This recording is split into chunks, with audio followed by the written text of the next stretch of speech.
అమ్మంటే ప్రేమకు రూపం,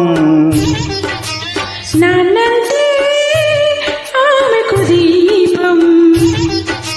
సతి అంటే సహకారం, మగరంటే మమకారం, ఇల్లు స్వర్గసీమ, ఇంటి పేరు ప్రేమ, ఇల్లు స్వర్గసీమ, ఇంటి పేరు ప్రేమ, ఎన్నటిదో అనుబంధం, ఎదనిండా మకరందం, అమ్మంటే ప్రేమకు రూపం, నాన్నంటే